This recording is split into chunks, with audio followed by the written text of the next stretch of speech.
A poor black boy asks a paralyzed millionaire, "I can cure you in exchange for your leftovers." She laughs, and then everything changes. "Do you really think I would believe some macumba from a slum kid?" Victoria Whitmore's voice cut through the air of the mansion like a cold blade, her steel blue eyes fixed on the 12-year-old boy standing at the service entrance. Daniel Thompson had just made the boldest proposal of his young life. After 3 days of watching that bitter woman in her wheelchair, throwing away entire plates of food while he and his grandmother starved across the street, he had finally gathered the courage to knock on that door. "Ma'am, I wasn't joking," Daniel replied with a calmness that surprised even himself. "I can help you walk again. I just need you to give me the food you're throwing away." Victoria let out a cruel laugh that echoed through the marble hall. "Listen here, little girl. I've spent $15 million on the best doctors in the world for the last 8 years. You really think a street urchin like you, who probably can't even read, is going to do what no neurosurgeon could?" What Victoria didn't know was that Daniel Thompson wasn't just any kid. While she looked at him with utter contempt, he studied every detail of the woman who had become a willing prisoner of her own bitterness. His trained eyes, the result of years of caring for his diabetic grandmother, picked up signs that expensive doctors had overlooked. "You take medicine for back pain every day at 2 in the afternoon, Daniel said calmly, watching Victoria's face change from mockery to surprise. 3 white pills and 1 blue one. And you always complain that your legs feel cold, even in the heat. How do you know that?" Victoria whispered, her arrogance wavering for the first time. Daniel had spent weeks watching her routine through open windows, not out of morbid curiosity, but because he recognized the symptoms his grandmother had exhibited before the surgery that saved her. The difference was that his grandmother had relied on knowledge passed down from generation to generation, while Victoria clung only to what money could buy. "Because I see what your expensive doctors don't want to see," Daniel replied, keeping his tone respectful despite the hostility. "You don't need more medicine. You need someone who understands that sometimes healing doesn't come from where we expect it to." Victoria slammed the door shut, but not before Daniel saw something in her eyes that was no longer just contempt. It was fear. Fear that a poor 12-year-old boy had noticed something that all the experts had missed. As he walked back to the small apartment he shared with his grandmother Ruth, Daniel smiled discreetly. Victoria Whitmore had just made her first fatal mistake, completely underestimating someone who had grown up learning that survival required observation, patience, and a wisdom that money could never buy. What that bitter rich woman had no idea was that this slum kid carried the knowledge of 4 generations of healers, and more importantly, he had just discovered exactly what her real problem was. If you're curious to find out how a 12-year-old boy managed to see what millionaire doctors couldn't, be sure to subscribe to the channel, because this story of prejudice and healing will turn everything you think you know about who really has the power to transform lives upside down. 3 days had passed since Victoria had slammed the door in Daniel's face, but she couldn't shake her uneasiness. How did that boy know about her medications? About the exact time she took them? About the symptoms she had carefully hidden even from Dr. Hartwell, her private neurologist? The next morning, Victoria decided to find out who this cheeky kid was. A call to her personal assistant was enough. Daniel Thompson, 12 years old, lived with his grandmother Ruth Thompson in the Riverside Gardens housing complex. Father unknown, mother killed in a car accident when he was 5. Private school scholarship, excellent grades, no criminal record. "Typical," Victoria muttered, leafing through the report. Just another case of a poor little thing trying to take advantage of the kindness of strangers. But there was something in the report that bothered her. Ruth Thompson, 73 years old, former hospital employee, retired due to disability after severe diabetes. However, medical records showed an inexplicable recovery over the past 2 years, something doctors classified as unexpected and clinically undocumented improvement. Victoria dismissed the information as a bureaucratic error. After all, what knowledge could an old black woman from a public hospital have? Meanwhile, across the street, Daniel carefully prepared his next approach. Victoria's reaction had confirmed his suspicions. She wasn't really paralyzed. At least, not in the way everyone believed. "Grandma," Daniel said, sitting down next to Ruth on the small porch. "I need you to tell me again about the signs of pseudo-paralysis." Ruth Thompson had worked for 40 years as a nursing assistant, but her real knowledge came from a much older lineage. Her great-grandmother had been a midwife and healer in Mississippi, knowledge passed down from mother to daughter through generations. When doctors told Ruth she had 6 months to live due to complications from diabetes, it was this ancestral wisdom that saved her. "Smart boy," Ruth smiled, her experienced eyes shining with pride. "You saw what I taught you, didn't you?" Her legs tense when she doesn't realize she's being watched. The muscles respond to emotional stimuli. Daniel nodded. During his discreet observations, he had noticed how Victoria's feet moved unconsciously when she yelled at the staff, how her legs tensed when something upset her deeply. They were almost imperceptible signs, but to someone trained to look for what doctors didn't, they were clear evidence. "She's trapped in her own mind," Daniel murmured. "Her body works, but her mind has created the chains." Exactly. Psychological trauma manifested as physical paralysis. I've seen 3 cases like this at the hospital. Rich doctors don't want to treat the mind, only the body. It's easier to give medicine than to heal a wounded soul. That afternoon, Victoria received an unexpected visitor. Dr. Hartwell arrived with the results of new tests she had requested the week before, desperate to find any hope of improvement. "Victoria, I need to be honest with you," the doctor said, adjusting his expensive glasses. "These tests show something peculiar. There is neural activity in areas that should be completely inactive. It's as if her nervous system is functioning perfectly." "What does that mean?" Victoria asked, her voice tense. "It means that, neurologically, there is no physical reason for your paralysis. I've suspected this for some time, but now I'm certain." Dr. Hartwell hesitated. "Have you considered more intensive psychological therapy? Sometimes trauma can manifest itself physically in ways that—" "Stop!" Victoria shouted. "Are you saying I'm faking it?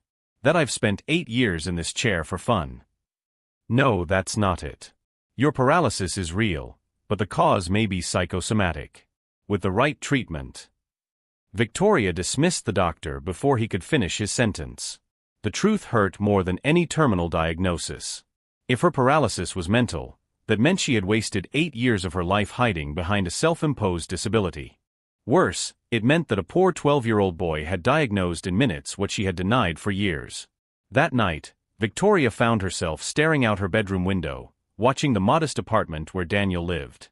The lights were on, and she could see shadows moving through the cheap curtains. A family living on an income that didn't even cover her monthly medication bill, but who apparently possessed knowledge that all her money couldn't buy. For a moment, Victoria felt something she hadn't felt in years: humility. And immediately she choked it down with renewed anger. "That boy isn't going to humiliate me," she whispered to herself. "I won't let a slum dweller make a fool of me." What Victoria didn't know was that at that very moment, Daniel was sitting at the kitchen table with his grandmother, carefully planning his next move. He had recognized the type of woman Victoria was: too proud to accept help, too rich to value free wisdom, and too hurt to trust anyone. But Daniel Thompson had learned a valuable lesson from his grandmother. Sometimes, to heal someone, you first have to show them exactly how sick they really are. And while Victoria plotted her revenge against the boy who had exposed her most intimate lie, Daniel smiled quietly, knowing that true power always belongs to those who understand that healing never comes from where we expect it, especially when it comes from the hands of those the world has taught you to despise. The following week brought a radical change in the dynamic between Victoria and Daniel. The millionaire had decided she would not tolerate being disrespected by a smug brat, and began a silent campaign to humiliate the boy publicly. First, she called the private school where Daniel was a full scholarship student. "Principal Patterson? This is Victoria Whitmore of the Whitmore Foundation. I'd like to discuss the inappropriate behavior of one of your scholarship students, Daniel Thompson. He has been trespassing on private property and harassing neighborhood residents." The call worked. The next day, Daniel was called to the principal's office and warned to stay in his place and not bother the school's benefactors. The threat was clear: one more misstep and he would lose the scholarship that represented his only path to a different future. Victoria also contacted the superintendent of the building where Daniel lived, suggesting that disruptive elements were causing discomfort to respectable neighbors. Although he couldn't legally evict them, the superintendent began to make things difficult. Complaints about non-existent noise, threats of fines for imaginary infractions, surprise inspections that always found minor problems. "She's trying to get us kicked out of the neighborhood," Daniel told his grandmother Ruth as she prepared the herbal tea they drank every night. "She wants us to disappear so she doesn't have to face the truth about herself." Ruth Thompson watched her grandson with experienced eyes. At 73, she had survived decades of institutional racism, discrimination at work, and attempts to silence her. She recognized the patterns of behavior of those who used power and privilege as weapons. "Boy, that woman is afraid," Ruth said calmly. "When rich people are afraid of poor people, it's because they know they've done something wrong. And when they're afraid of the truth, they'll do anything to destroy anyone who can reveal it." "But Grandma, what if she gets my scholarship? What if she gets us kicked out of here?" Ruth smiled with the wisdom of someone who had faced far more powerful adversaries. "Daniel, let me tell you a story. When your mother was your age, a white doctor tried to stop me from working at the hospital because I knew too much about treatments he didn't know about. He used all his influence to hurt me. What happened? I did what our family has always done. I observed, I learned, I documented everything. And when the time was right, I used his own knowledge against him. Do you want to know how?" Daniel nodded, realizing that his grandmother was about to teach him something fundamental. "That doctor had a very important patient, a wealthy businessman who suffered from the same condition I had cured in dozens of poor people. When his expensive treatment failed and the patient was dying, guess who they came to see? You." "Exactly. And when I saved that man's life using methods that the arrogant doctor had dismissed, everyone knew who really understood medicine. He lost his position, his reputation, everything. Not out of revenge, but because the truth always comes out." Daniel began to understand. Victoria isn't just afraid that I can help her. She's afraid that people will find out that she rejected help from someone she considers inferior. "Now you're thinking like a real healer," Ruth smiled. "We don't just heal the body, boy. Sometimes we need to heal the sick soul of an entire society." That night, Daniel began meticulous research on Victoria Whitmore. Using the school library's computers, he discovered details that completely changed his understanding of the situation. Victoria had not been born rich. The daughter of poor European immigrants, she had married Harrison Whitmore III, heir to a family fortune built on slave labor in the 19th century. The accident that left her paralyzed had happened exactly one day after she discovered that her husband was planning to divorce her for a younger woman. Even more interesting, Harrison had died under suspicious circumstances just 2 years later, leaving his entire fortune to Victoria. The will had been changed just 1 week before his death, when he was hospitalized after a sudden heart attack. Daniel also discovered something that explained Victoria's particular hostility toward him. The Thompson family had worked for the Whitmores for generations. His great-great-grandfather had been enslaved on the original plantation, his great-grandmother had been a maid in the mansion, and his grandmother Ruth had cared for Harrison's mother when she was dying of cancer. But the most revealing detail was in the medical records Ruth had kept secret for decades. Harrison's mother had cured herself of terminal cancer using traditional treatments that Ruth had administered. The family doctors never knew the truth, crediting the miraculous recovery to the conventional treatments that were failing. "Grandma," Daniel said the next morning, "Victoria isn't just physically ill. She's sick with guilt, fear, and shame. Her body is reflecting the prison she has built for her own soul." Ruth nodded proudly. "And now, my grandson, you understand what true healing she needs. It's not just about making her walk again. It's about making her face who she really is and what she's done." "Exactly. But remember, our family has never used our gifts to hurt. Always to heal. Even when the person doesn't deserve it, even when she hates us." Daniel spent the rest of the week watching Victoria with new understanding. Every cruel gesture she made, every attempt to humiliate him, only confirmed his diagnosis. She wasn't paralyzed by physical damage, but by a guilt so deep it had manifested as actual paralysis. The plan that began to form in his mind was audacious and dangerous. It wasn't just about proving he could heal her, but forcing her to confront decades of privilege built on the suffering of others, lies about her own identity, and crimes she had buried under piles of money. Victoria Whitmore thought she was fighting a poor boy who wanted her leftovers. She had no idea she was about to face 4 generations of accumulated wisdom, a lineage of healers who had survived centuries of oppression, and a young man who carried not only the knowledge to cure her, but also the evidence to destroy her completely. While Victoria planned her next public humiliation of Daniel, the boy smiled quietly, knowing that each act of cruelty from her only confirmed that he had correctly diagnosed not only her physical condition, but also the moral rot that truly held her prisoner. The cure Daniel planned would be much deeper than Victoria imagined. And much more painful as well. The final confrontation took place on a Sunday morning, when Victoria least expected it. Daniel rang the front doorbell for the first time, no longer using the back door reserved for people like him.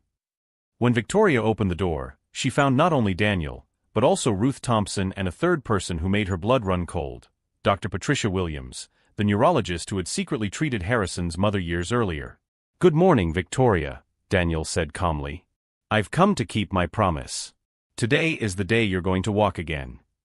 Victoria tried to close the door, but her arrogance betrayed her. "What kind of joke is this? I've called security." "Go ahead," Daniel smiled. "They'll want to see this too. Especially when they find out who you really are." Ruth stepped forward, carrying an old leather briefcase. Victoria Kowalski, daughter of Polish immigrants, born July 19, 1975. Married Harrison Whitmore in 2005, 3 months after discovering he was cheating on her.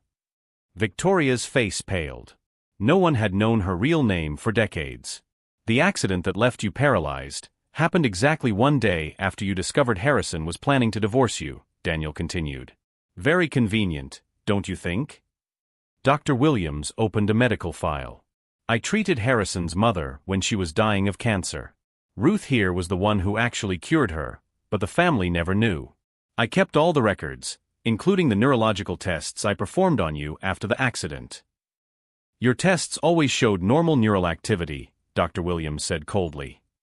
"But you paid me very well to keep that a secret, didn't you? $5 million to confirm a non-existent paralysis." Victoria staggered, leaning against the doorframe. "You can't prove anything." Daniel smiled and took a digital recorder out of his pocket. "I can. You know that monitoring system you installed to keep an eye on your employees? It worked very well for recording your phone conversations too." Victoria's voice echoed from the device. "Dr. Williams, I need you to stick with the diagnosis. If Harrison finds out I can walk, I'll lose everything in the divorce. Keep confirming the paralysis and I'll double your fee." "You recorded my private calls?" Victoria shouted, her mask of victimhood finally slipping. "Not just the calls," Ruth said calmly. "Daniel also documented how you can walk when you think no one is watching. 43 videos over 6 months, showing you walking around the house, even dancing when you believed you were completely alone." Daniel connected his phone to a portable speaker. The videos began to play, Victoria getting up from her wheelchair to reach something high on a bookshelf, walking normally through the garden in the early hours of the morning, even running on the treadmill in her private gym in the basement. "Stop!" Victoria yelled, but her own voice on the videos betrayed her, talking normally to staff when she thought there were no witnesses. "There's more," Daniel said softly. "Harrison's medical records. You altered his will while he was sedated after his heart attack. The same Dr. Williams who confirmed your fake paralysis also falsified your husband's death certificates." Dr. Williams hung his head. "She blackmailed me. She said she would reveal that I had covered up the fake paralysis if I didn't confirm that Harrison died of natural causes." "Harrison was poisoned," Ruth said with the authority of someone who had seen similar symptoms for decades in a hospital. "Digitalis, extracted from the foxglove plant. It kills slowly, simulates a heart attack, and is almost impossible to detect after a few days." Victoria collapsed in her wheelchair, realizing that her world of lies was completely crumbling. "You don't understand. He was going to leave me with nothing. I gave the best years of my life to that man." "And now," Daniel said, "the time has come for the real cure. Get up, Victoria. We know you can." "I can't." "Get up." Daniel shouted with an authority that made Victoria jump involuntarily out of her chair, standing up out of pure reflex. For a moment, everyone stood silently staring at the woman who had pretended to be disabled for 8 years, now standing, trembling with rage and fear. "Congratulations," Daniel said calmly. "You're cured. Officially." Ruth approached with new documents. "These are the reports that will be delivered today to the police, the FBI, and the IRS. Insurance fraud, falsification of medical reports, tax evasion, and first-degree murder. We also sent everything to the Washington Post, CNN, and all social media," Daniel added. The story of the fake millionaire paralytic who killed her husband will be national news by tomorrow. Victoria looked around desperately. There was nowhere to run, no way to deny what was recorded, documented, proven. Decades of privilege built on lies and blood were crumbling in a matter of minutes. You know what's most ironic? Daniel asked, helping his grandmother put away the documents. You'll really be paralyzed now. In prison, without your millions, without your paid doctors, without anyone to prop up your lies. Police sirens began to approach. Someone had called the authorities, probably a neighbor curious about all the commotion. The real paralysis, Ruth said wisely, has always been in your soul, Victoria. You paralyzed yourself morally so long ago that you forgot how to live with dignity. As the police climbed the stairs of the mansion, Victoria looked at Daniel with a mixture of hatred and involuntary respect. How did a 12-year-old boy manage to destroy my entire life? Daniel smiled with the calmness of someone who had learned that justice sometimes requires patience, observation, and the courage to stand up to those who consider you inferior.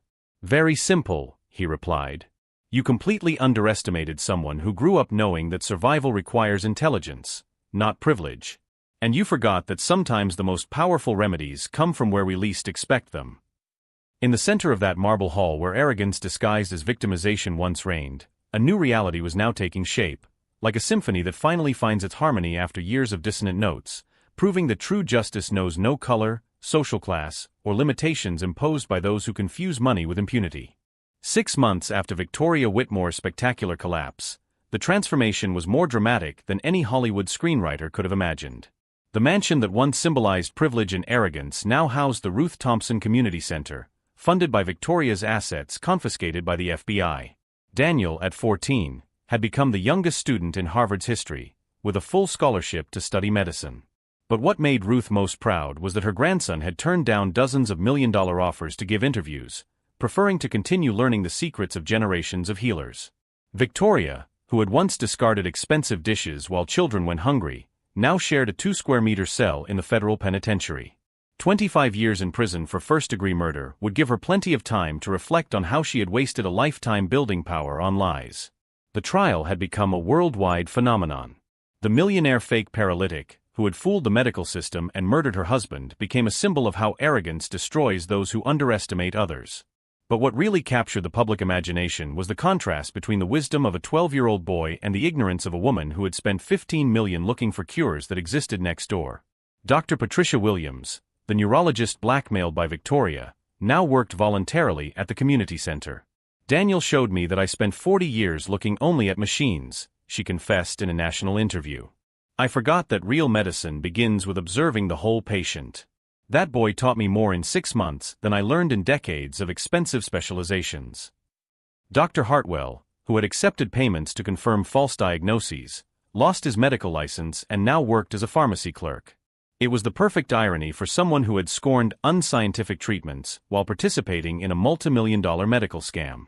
The Riverside Gardens community had been completely transformed. Children who had once struggled just to eat now dreamed of becoming doctors, scientists, lawyers. Daniel had proven that intelligence and determination could defeat any system designed to keep them in their place. Victoria did indeed develop problems with her legs in prison. Stress and depression caused genuine muscle atrophy. Now she depended on a wheelchair borrowed from the infirmary, a cheap version that made her old $15,000 chair look like a lost throne. Daniel visited her only once. She looked at him through the bulletproof glass with empty eyes, without the arrogance of before. "Why did you come here?" she asked. "To make sure you understood," Daniel replied. "I never wanted to destroy you. I just wanted you to stop trying to destroy us. You were just a child. And you were a wealthy adult with all the resources in the world, who really should have known right from wrong." Victoria finally understood the magnitude of her smallness. A 12-year-old boy had shown more wisdom and integrity than she had in her entire privileged life. Daniel's story became a case study in universities across the country. The Daniel Thompson effect forced institutions to recognize that exceptional intelligence comes from everywhere, especially where we least expect it. Programs were created to identify talent in communities traditionally ignored by academia. Ruth continues to run the center, now expanded to 3 floors of the former mansion. She trains a new generation of healers who combine ancestral knowledge with modern science, proving that true wisdom knows no racial or social barriers. Victoria became an example in criminology classes about how privilege without character leads to self-destruction. When prisoners ask how a rich woman ended up there, the answer is always the same: she underestimated someone she considered inferior and paid the price for her arrogance. The real lesson is not about a boy who defeated a cruel woman. It's about how our society ignores wisdom when it comes from people who don't fit our preconceptions about who should be smart or worthy of respect. Daniel proved that the most powerful healing is not for the body, but for toxic beliefs that prevent us from recognizing value in every human being, regardless of color, origin, or socioeconomic status. If this story of overcoming adversity has touched you, subscribe to the channel for more stories that prove that true wisdom comes from the most unexpected places, and that the greatest teachers are those the world has taught you to ignore. Victoria tried to destroy Daniel, but ended up destroying herself. Daniel learned that true healing isn't just about restoring broken bodies. It's about transforming minds closed by prejudice into hearts open to recognizing greatness where it truly exists.